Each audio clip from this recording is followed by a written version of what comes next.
અમદાવાદીઓ ઉત્સવ પ્રેમી છે, તેવામાં 31મી ડિસેમ્બર નજીક આવી રહી છે, પરંતુ કોરોનાને લઈને વાયરસને પગલે ખાસ કરીને અમદાવાદ શહેરમાં કોઈ પણ પાર્ટીનું આયોજન નહીં થાય.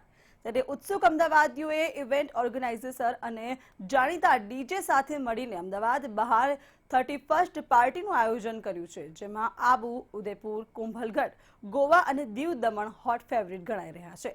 હાલ રાજ્યમાં જે રીતે રિસોર્ટ છે તેમાં પાર્ટીઓ યોજવામાં આવે છે, તો તંત્રે તેની મંજૂરી નહીં આપતા બહાર પાર્ટીનું આયોજન કરવામાં આવ્યું છે. ત્યારે શું કહેર છે, શું છે લોકોમાં ઉત્સુકતા, અમદાવાદીઓને તે જોઈ રહીએ. કોરોના કાળે લોકોની જીવનશૈલી બદલી નાખી છે. એટલું જ નહીં, તહેવારો અને પાર્ટીઝની ઉજવણી પણ હવે બદલાઈ ગઈ છે. ત્યારે 31 ડિસેમ્બરની પાર્ટી કેવી રીતે કરશે લોકો, કઈ રીતનાનું આયોજન છે, લોકો પાસે જાણીશું. ઇવેન્ટ ઓર્ગેનાઇઝર્સ પણ છે, ડીજેસ પણ છે, તમામ લોકોના મંતવ્ય જાણીશું. જે રીતે 31 આવી રહી છે, સામાન્ય રીતે પાર્ટીઝ થતી હોય છે, ડીજેસનું આયોજન થતું હોય છે, આપનું કેવું આયોજન?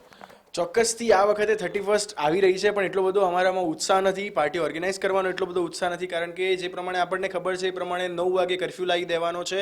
એટલા માટે અમે ખુલીને આ વખતે ઓર્ગેનાઇઝ નથી કરી શકવાના, પણ એઝ વેલ એઝ અમારી એ જવાબદારી છે કે અમદાવાદીઓને અમે દિલ ખોલીને દરેક તહેવાર એન્જોય કરી શકીએ, એ માટે અમારે પ્રબંધ કરવો પડે અને એ બધી તૈયારીઓ અમારે કરવી પડે.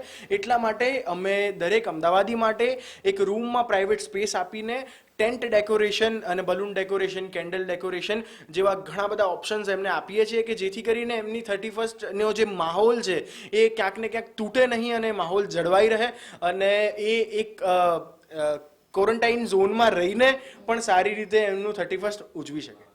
આપણી સાથે હોલિડેઝ અરેન્જ કરનાર પણ છે. આ વર્ષે કઈ રીતનાનું આયોજન કરવામાં આવ્યું છે? સૌથી વધુ અત્યારે ડિમાન્ડિંગ પ્લેસ કઈ છે લોકો જઈ રહ્યા હોય? અત્યારે બેઝિકલી બે છે, ડોમેસ્ટિક અને ઇન્ટરનેશનલ. ઇન્ટરનેશનલ અત્યારે ટોટલી બંધ છે. અત્યારે મેજર ફોકસ થાય છે ડોમેસ્ટિક પર. ડોમેસ્ટિક પર બી સૌથી વધારે ફોકસ અત્યારે રાજસ્થાન ઉપર થાય છે, જેમ કે કુંભલગઢ છે, ઉદયપુર છે અને જેસલમેર છે. અત્યારે મેજર ઇવેન્ટ ત્યાં થતી હોય છે, બટ અત્યારે 31ના અને કોરોનાના કારણે અત્યારે ઇવેન્ટ થાય છે, બટ અત્યારે બહુ લોસ છે. સૌથી વધારે ફટકો પડ્યો છે એ ટ્રાવેલિંગ ઇન્ડસ્ટ્રીઝને પડ્યો છે. બટ સમાવ કેવું છે કે ગવર્મેન્ટ જે ડિસિઝન લે છે એ આપણા માટે બી છે અને બધા માટે છે, બટ અત્યારે ધીરે ધીરે થોડું કવર થઈ રહ્યું છે. લેટ્સ સી હવે આગળ જોઈએ કઈ રીતનું થાય છે. અત્યારે આપણી સાથે ડીજેસ પણ છે.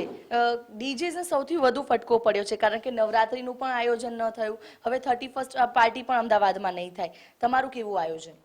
જો અમારે ઘણી બધી ઇન્ક્વાયરીઝ આવે છે, પણ આઉટ ઓફ ધ સિટી આવે છે કે તમે લોકો ટ્રાવેલ કરીને કરો પાર્ટીઝ, અને કઈ રીતે તમારા સિટીમાં અગર પરમિશન આવી જાય તો યસ, વાય નોટ, આપણે કરી શકશું. પણ અગર ઇનકેસ નથી થતું દેન વિલ બી લુકિંગ ફોર બીજા સિટીઝમાં જવા માટે અમે જોશું કે ભાઈ કદાચ 31 એક એવી ઇવેન્ટ હોય છે જ્યારે બધા ડીજેસને એ પાર્ટી તો કરવી જ હોય, અને 11-12 વર્ષથી અગર અમે ડીજેઇંગ કરીએ છીએ તો કોઈ એક બી 31 પાર્ટી અમે છોડી નથી. અગર સપોઝ સેનિટાઇઝેશનની એડ જોતા હશો તમે, 99.9% કીટાણુ મારે છે. એ રીતે હરેક ડીજેનું 99.99% ચાન્સીસ હોય કે 31ની પાર્ટી તો એ કરશે જ, પણ આ વખતે સમીકરણો ઊંધા છે. તો સપોર્ટ સરકારને કરીએ આપણે, અને હવે ધીરે ધીરે બધું ખુલે છે અને વિથ ઓલ ધ સિક્યોરિટી એવું હોય તો કોવિડ ટેસ્ટ કરાવીને બધા લોકોને પાર્ટીમાં બોલાવો, થોડું હેપીનેસ સ્પ્રેડ કરીએ, અને થોડું હેપીનેસ સ્પ્રેડ કરશું તો ઇમ્યુનિટી બી સારી રહેશે. હું એક ડીજે છું અને હું ડૉક્ટર બી છું. હું પેશન, આઉટ ઓફ પેશન હું ડીજેઇંગ કરું છું. લાસ્ટ 12 યર્સથી ડીજેઇંગ કરું છું. મને ખબર છે કે બધી સિક્યોરિટી અલગ અલગ જાતની આપણે રાખતા હોય. હવે આ વખતે એક એડિશનલ સિક્યોરિટી કે કોવિડવાળા પેશન્ટ કે કોઈ હોય તો આપણે પહેલે સ્ક્રીનિંગ કરી નાખીએ અને પછી પાર્ટીમાં અલાઉડ લઈએ વિથ ઓલ ધ લિમિટેશન્સ.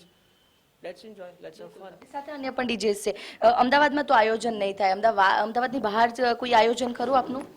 અમારું પ્લાનિંગ એવું છે કે જેટલા પણ ઇવેન્ટ ઓર્ગેનાઇઝર્સ છે, ડીજેસ છે, એ બધા એવું વિચારે કે આપણે અમદાવાદમાં નહીં પણ અમદાવાદની બહાર આબુ, ઉદયપુર, કુંભલગઢ એવા ડેસ્ટિનેશન વેડિંગ સાથે આવે છે, એવી ડેસ્ટિનેશન પાર્ટીઝ કરી અને આપણે 31 આયોજન કરી શકીએ.